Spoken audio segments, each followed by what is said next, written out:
nag-board exam para lang hindi irespeto. Ang kakapal ng mga mukha nyo. Hindi na nga kayo matalino eh. Sama pa ng ugali. Wala kayong mararating. Hindi ko maintindihan yung point na nilive mo siya eh.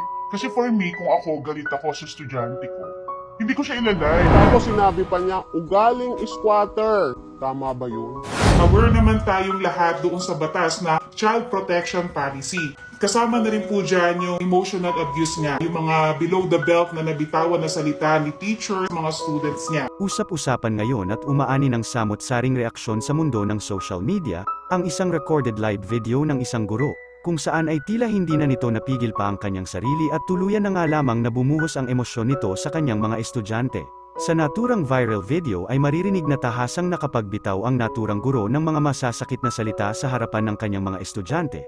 Bagay na umani ng pambabatikos sa karamihan, ngunit may mga nakisimpatya din naman sa hirap ng pagiging isang guro sa panahong ito. Nakakalimutan nyo yung boundaries nyo ha. Kakalimutan nyo yung boundaries nyo. Hindi nyo kami binabayaran dito para magtau-tau at gawin yung katatawanan sa harapan. Hindi ako nag-board exam para lang hindi irespeto ng mga katulad nyo. Wala ka lamang nararating sa buhay. Ang kakapal ng mga mukha nyo. Hindi nyo nga kaya buhayin yung mga sarili nyo. Hindi kayo marunong rumispeto. Mag-board exam din kayo para malaman nyo hanggang saan kayo. Baka hindi pa nga kayo pumasa eh, sa ugali nyong ganyan. Di na nga kayo matalino eh, sama pa ng ugali. Wala kayong mararating. Ako na nagsasabi sa inyo. Wala kayong lugar sa mundo. Bumaba ka na doon! Tatawa ka pa? Ingrato. Galing squatter ng mararating sa buhay. Sa kasalukuyan ay patuloy pa rin ang pagkalat ng naturang viral video, kung saan, ay patuloy pa rin ang isinasagawang komento ng publiko patungkol sa nagawang ito ng naturang guro. DepEd ano na? Ma'am, pwede naman pong magalit ang teacher, pero sana nasa tama lang ang sasabihin niya sa mga estudyante niya, sana wag yung masasakit na salita. Dinaig niya pa si Nostradamus, sabihan ba naman na walang mararating ang mga students? May ganyan talaga na teacher, yung anak ko, sinabihan na huwag ka nalang mag-aral kung nagwo-work ka, working student po kasi ang anak ko, sobrang nagalit ako, pero sabi ng anak ko, hayaan mo na ma, baka pag-initan pa ako. Ang mali lang ni teacher is yung sinabi niyang, wala kayong mararating sa buhay, mga squatter. Di naman kasi lahat ng squatter ay abesado o walang respeto, tama lang naman na pagagalitan yung mga estudyante niya para matuto, pero wag naman isali yung mga squatter, subukan mo kaya ma'am tumira sa squatter para malaman mo.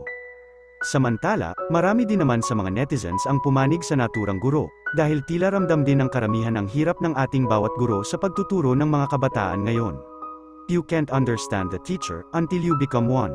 For me, kahit may nagsasabi na masama ang ginawa ni teacher, I feel her pain. Maraming kabataan kasi ngayon ang wala ng respeto sa kanilang mga guro, tao din naman kasi sila. Ganito ang teacher namin noon, kaya mabait kaming mga 90s baby.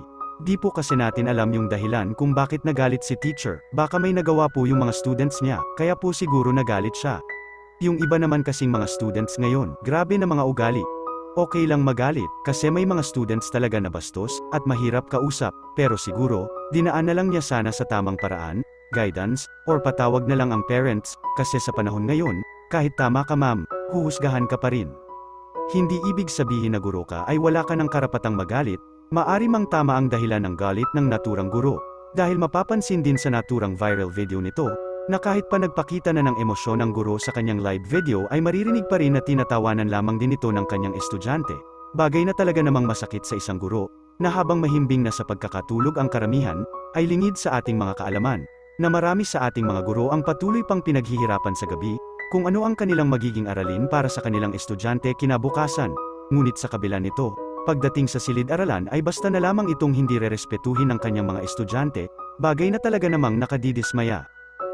Ngunit sa kabilang banda, hindi din naman nating masisisi ang ilan na magkomento patungkol sa naturang viral video, dahil higit kanino man, masakit pa rin sa isang magulang na malaman, na nakatanggap ng mga hindi magagandang salita ang kanilang mga anak sa loob ng silid-aralan, lalo na't may batas tayo na Child Protection Policy, kung saan, ay nakapaloob din dito ang emotional abuse, na hindi dapat nararanasan ng bawat kabataan.